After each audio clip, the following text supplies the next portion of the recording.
ELD with Brainstorm MTG back with some legacy action from Scholars Games. This is our Wednesday night legacy series, and here we have Mark on a mull to 6 squaring up against Chris playing Sneak and Show. Mark leading out with a Polluted Delta for his first land drop, and Chris knows Miracles is a difficult matchup and is going to need to make sure he can play around that counter magic. Of course, his creature is going to be a lot better than the tiny bodies that Miracles is able to produce. He's got Mentor and Snapcaster, and those do not stack up particularly well in combat versus Gristlebrand or Emrakul. These builds may not have as much Karakas as they have in the past. Would be interested to see that. That is a card that saw a lot of play in the Legends build of Miracles in the past, running cards like Vendilion Click and Venser, getting real value out of Karakas even when it wasn't bouncing your opponent's creatures. And he is on a heavy white build. So here we have Terminus. Looks like a Mishra's Bauble, perhaps. A whole bunch of spicy cards there. Mark, a welcome addition back to our metagame. He actually was very helpful in getting the streams set up. He works in the movie industry and predicting himself. So he's going to attempt to get 2 cards out of this, and Chris is going to brainstorm in response. Totally reasonable time to get a brainstorm in there, avoiding cards like Spell Pierce, making sure it resolves. It is painful to have your brainstorm traded 1 for 1. It is generally one of the best cards in the format, especially when it is part of what I consider to be the best combo in the format, Fetch Storm. Fetch Storm, so Brainstorm and Fetch Lands.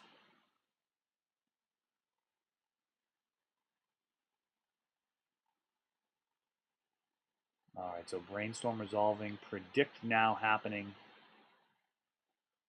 and Mark actually having targeted Chris.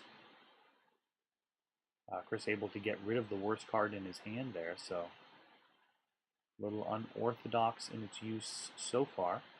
Chris actually having access to basic lands here, going to be important versus Mark's Wasteland. And there's the Ancient Tomb. And we've got to hope for a show and tell now, or that Ancient Tomb is not going to be around for long.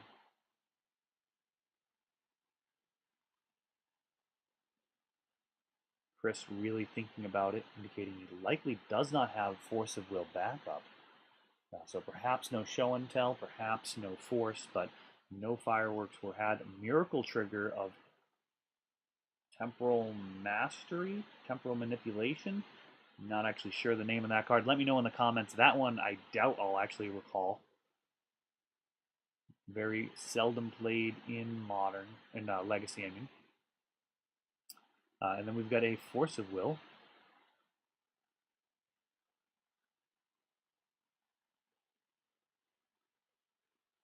So no Time Walk happening. We do have a Wasteland, which is a form of Time Walk in and of itself. And we've got another Brainstorm, so no fetching so far.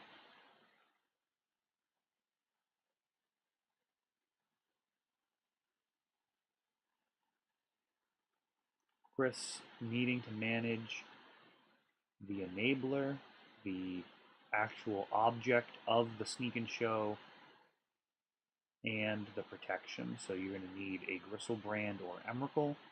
You are going to need a sneak attack or a show and tell. You're going to want some type of backup in the shape of Force of Will or Spell Pierce. So a lot needs to come together for Sneak and Show to be able to find the window for victory against a deck like Miracles. And of course, once you have your creatures on board, you still have Terminus and potentially Karakas to worry about. So Mark firing off a Ponder. As his mana base builds, these type of cards become more and more problematic. They can set up Entreat the Angels during an end step off of Brainstorm, which can be very, very quick finisher. Of course, Predict can do the same. There's enough instant speed card draw here to be able to set up those devastating blowouts. And of course, Terminus, always happy to come off the top when it's actually answering a real threat. Emrakul, not that much of a threat versus Miracles. They do have so many ways of answering it, but Gristlebrand, the card advantage that he generates, really, really difficult to deal with. And Emrakul with Omniscience is definitely a problem as well. Being able to get that cash trigger, perhaps at its most relevant versus decks that run Karakas. If they do bounce it, you're able to just recast Emrakul and just take another turn. So Karakas actually not any type of answer to Omniscience plus Emrakul. Well, it is just a fantastic answer to a Show and Tell in Emrakul.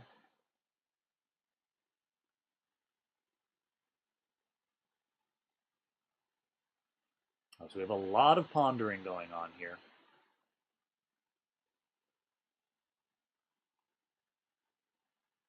Of course, when we're looking at people keeping the cards on top with Ponder, you have to think that they are going to be exactly what they need or not very far off from that. There are times where Ponder will see more cantrips, and that can be better than just a completely random draw.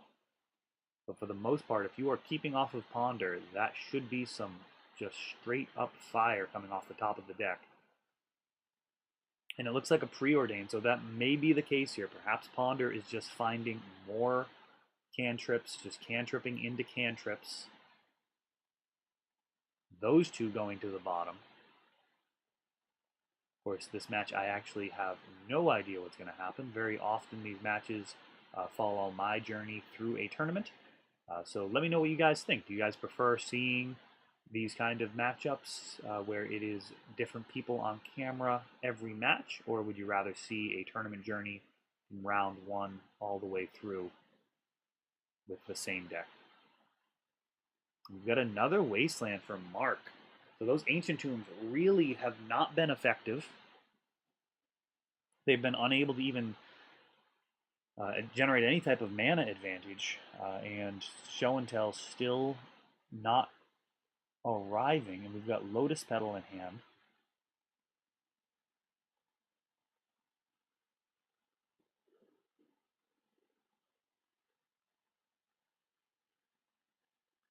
All right, another cantrip from Chris. This time Brainstorm. Hopefully he has a fetch land that would both shuffle away the dead cards and get him to the 3 mana that his deck needs to operate. He's been above that threshold several times and unable to really act. This matchup so far really just passing back and forth, no board presence.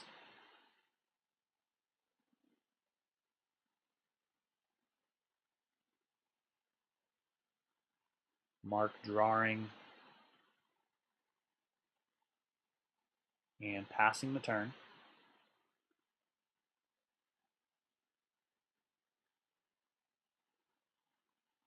And it looks like Chris fetching up a Volcanic here. Not overly concerned with Wasteland. Of course, Mark's list does look rather unconventional. He may have cards like Crucible of Worlds in there that can really generate a lot of card advantage over a long game, allowing you to recur Wasteland or fetch lands depending on whether or not you're trying to stifle your opponent or just build your own resources and increase the quality of your draws using fetch lands to shuffle selectively. Mark really accumulating a handful of kind of answers. He's got a Snapcaster, Swords to Plowshares. Of course, Sneak and Show. Swords to Plowshares can be useful. I mean, it's not a completely dead card. There are times where they get in a Gristlebrand and they attempt to draw 7 and you fire off a Swords. They can draw 7 in response to that, and if they don't hit a force there, then it does its job. I mean, they've got 14 cards in their hand. They're going to have to mulligan, or they're going to have to discard down. But there are certain niche lines where Swords to Plowshares is useful. Of course, a complete ham sandwich versus Emrakul, that guy cannot be targeted by any colored spells. Chris adding Lotus Petal to his board, and Mark going to go ahead and ponder. So both players really struggling to find the cards that they need to further their game plan. Just a lot of dirtling so far. And we've got Spell Pierce on that ponder. Chris perhaps hoping that Mark will just tap out. And he declines to, so he'll just take a 1-for-1 trade there. Especially as his hand is actually getting close to discard. And we've got Brainstorm. Chris going to need to convert some of the cards in his hands into a land. Or he is actually, I believe, close to the 7-card limit.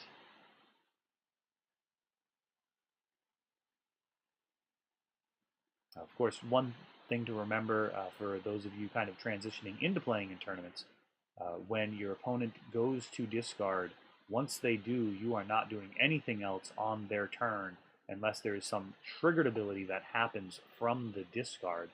That is definitely something in larger events to be very aware of. It is a phrasing that may be unfamiliar, but if your opponent says go to discard and you agree and they discard a card, you are not playing anything else. You've gained information.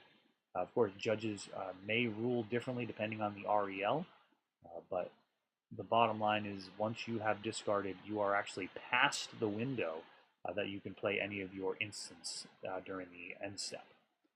So just keep that one in mind.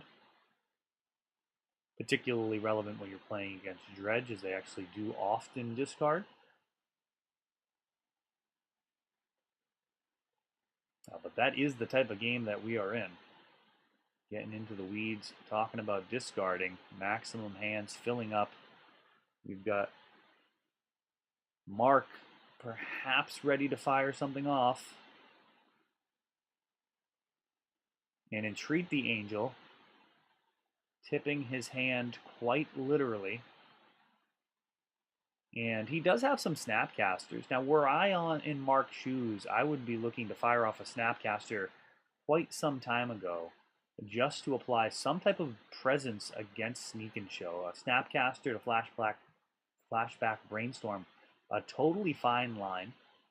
Either drawing a counter spell, which you're fine with, not necessarily worth fighting over, but certainly if it resolves and the Brainstorm happens, then you're in a great spot. You've converted it into a clock to be able to chip away. And if you can get your opponent below the ability to activate Gristlebrand, he is much less impressive. Gristlebrand being able to draw 7 is just so much better than just a Gristlebrand that shows up, has to attack a turn later before that lifelink allows you to start drawing cards. So this game has really given Sneak and Show a tremendous amount of time to be able to sculpt a hand. Almost 15 minutes in of just cantrips. You've got to think that this stuff, the counterspell meets that show and tell. We've got a Force of Will. And actually, that's it on Mark's side of the board. They're both going to put in a permanent. We've got a Monastery Mentor. We've got an Omniscience. And what else do we have from Chris here? He's casting Emrakul. So that is going to trigger an extra turn. And he is not casting anything else at this time. And that's actually going to get the concession from Mark. Certainly a totally reasonable thing to do there from Mark's perspective. No reason to run any additional turns off the clock there. Even just a few minutes can make the difference at the end of a match when you're playing Miracles. At this point, he's going to look to try and win Game 2 in a reasonably timed fashion and have enough time for Game 3. Of course, Sneak and Show can actually win easily within turns, so when you're piloting a deck like Sneak and Show or Storm, you are absolutely fine beginning Game 3 with only a minute or two left on the clock. That's going to give you enough time to actually potentially win, but really not give your opponent a chance to find a way to close out a game, and therefore the match will end in a draw instead of you having a chance of actually losing 2-1. So clock management, such an important part of tournaments. There's a big difference in being in between winning games of Magic, in between winning matches of Magic, in between winning tournaments. Each of those actually has its own requirements, and they do have subtle differences on the decisions that you make during those individual games. So Mark here scooping that up.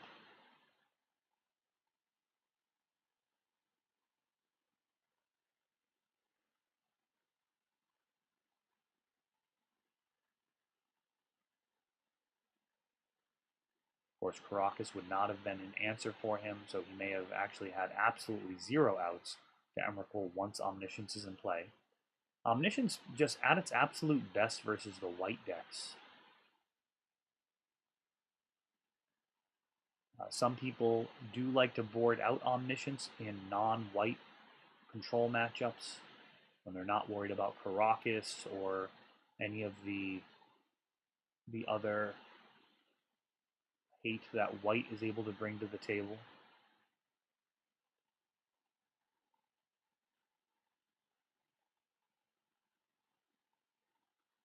During the shuffling, go ahead and thank Scholars Games. They host these tournaments every week. That's Wednesday at 7:30, and we have 4 rounds of Legacy with some of New England's best. A really fun crowd. Players of all skill levels, really. People who are just getting into the format, people who've been playing for 20 years. It's a great environment to test out new decks and to really hone in and polish your build of some of the best strategies that are already established as well. And here we go. Chris, fairly new to Sneak and Show. Mark getting back into the game. As I mentioned before, he actually helped out getting this stream up and running with this overhead camera angle. And I look forward to brainstorming with him to come up with more ways to improve the feed. And of course, if you, the viewer, have any suggestions for improvements, I'd love to hear them as well. They're always welcome. You can leave them in the comments, or you can actually just email me at eld@Brainstorm MTG. And we have a couple of basic islands to start this matchup so far. So we have a Ponder from Mark. And that was met by Chris playing a island on his side. Chris looks like he has, looks like a Sharpied Revised or a foreign island. I believe we've got an old tap symbol on there, but with beta art. And then we have a Tundra, 2 mana into Null Rod. So versus Chris, that's going to shut off Lotus Petal. And that is probably it, unless he's running a card like Girapur Aether Grid. I'm sorry, Girapur, Hope of Girapur. There we go. The new 1 casting cost, colorless Xantid Swarm Light, which I have not really seen out of Sneak and Show. The fact that it needs the attack step, I think, makes it a lot less attractive, making it resolve so you can cast a sneak attack and pass is really not that great. So yeah, I think Null Rod almost certainly going to be underperforming here, almost definitely not worth the 2 mana. Sneak and Show has plenty of ways to manipulate the library, so any of those Lotus Petals can be shuffled away with Brainstorm or avoided with Ponder or Preordain. It may be the type of card that you'd be happy to have as a leyline effect, where you could definitely begin the game with it, because it would shut off some of Sneak and Show's most explosive starts, but still not where I would want to be from a Miracles perspective.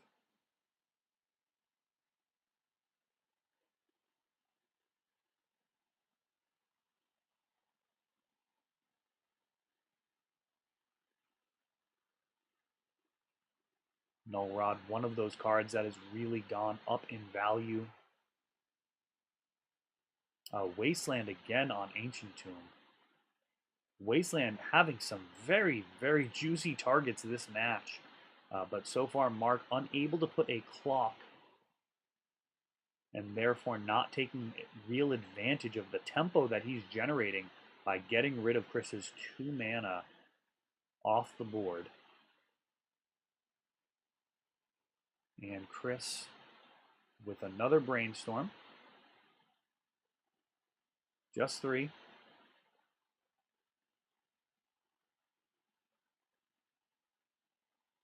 That is one of the issues with Wasteland and a deck like a Miracle Shell. This does appear to be Miracles. I mean, it does have Entreat and Terminus. He's got Snapcaster and the Monastery Mentor to apply pressure. And if one of those cards were down, the effect of the Wasteland would really be magnified. But just Wastelanding your opponent's turn and passing and going back and forth really just turns it into a requirement for them to just draw more lands in order to proceed, and they'll happily do that.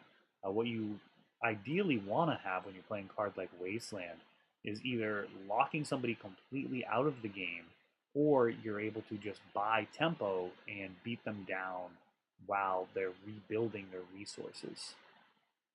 Those, to my view, are the two strongest uses of a card like Wasteland. Either you're going to recur it with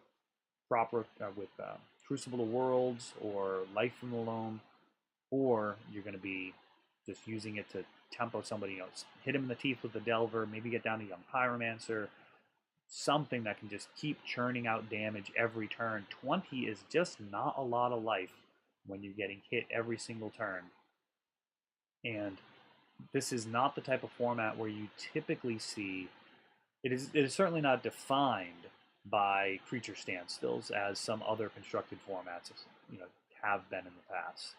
I can't really speak on Standard right now. I haven't taken a look at it since the shakeup.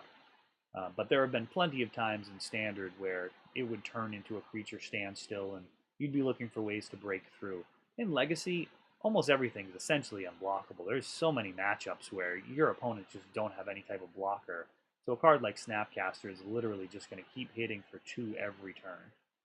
And this is exactly that type of matchup where if Miracles could get anything on board, it will be totally unanswered until Chris attempts to combo out. And if he's going to combo out, then he's going to win the game. And if he's not, then he will eventually lose to some bears.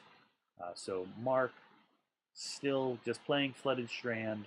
We have not seen any type of creature yet coming down, but we might see a Snapcaster here. Nope, just to predict. All right, so he is predicting and getting 2 cards off of that. So, a shot fired. We've got a little bit of card advantage, but still no clock from Mark. Chris, plenty of mana. Intuition off of that City of Traders. So end step Intuition. Mark 2 Flooded Strands untapped. He's looking at sacking at least one of them.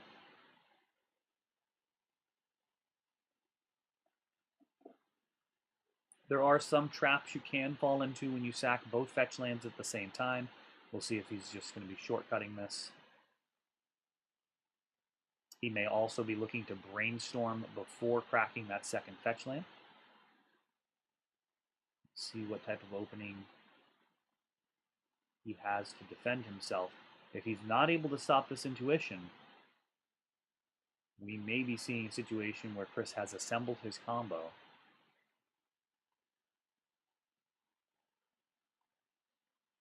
And here we've got the Brainstorm. So we will see a Brainstorm and a fetch. Mark really looking for Force of Will or Flusterstorm. One of the fun things about Sneak and Show is one of the best cards in the deck is Sneak Attack, and that cannot be Flusterstorm. So Spell Pierce also part of the mix here. We may see a Terminus go on top of the deck.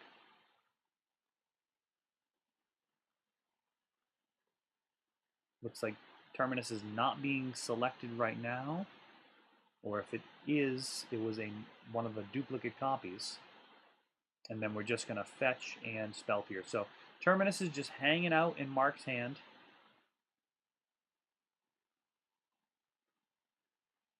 And Brainstorming in response to Spell Pierce. So a little bit of a stack going on here. Mark's Brainstorm has resolved. It has found him Spell Pierce. He is now tapped out to play that Spell Pierce. And this is all in response to this intuition, which is attempting to assemble the game-winning combo. Chris letting that all get countered. So his brainstorm has resolved, perhaps finding him what he needed in the first place with the intuition. Totally reasonable time to be firing off a brainstorm there as well. If it did all resolve, then he would be getting the shuffle effect of the intuition, making his brainstorm even better. But here we have a show and tell. And let's see what it's going to put in. Mentor and Omniscience. Mark with 5 permanents, casting a Sneak Attack, casting a Gristlebrand, and he's going to be able to draw some cards off of this Gristlebrand, looking for his buddy Emrakul. Of course, Mark does have Swords to Plowshares and some other answers, so if Chris is unable to find more creatures, he may be in a situation where he has to defend Gristlebrand.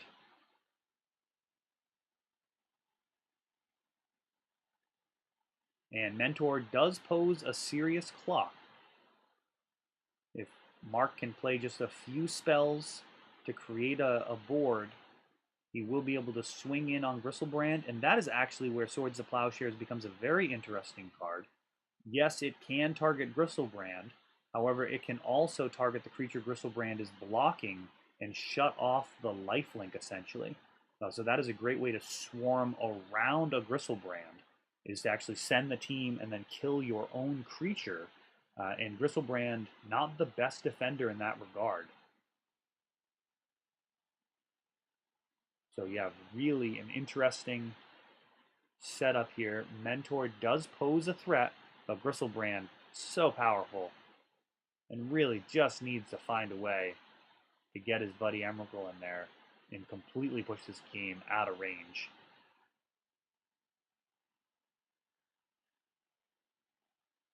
All right, let's see where Mark goes with this. Yeah, he does have Snapcaster. He has swords. He can fire off a couple of Swords to Plowshares at Gristlebrand. And we're going to start with a Snapcaster.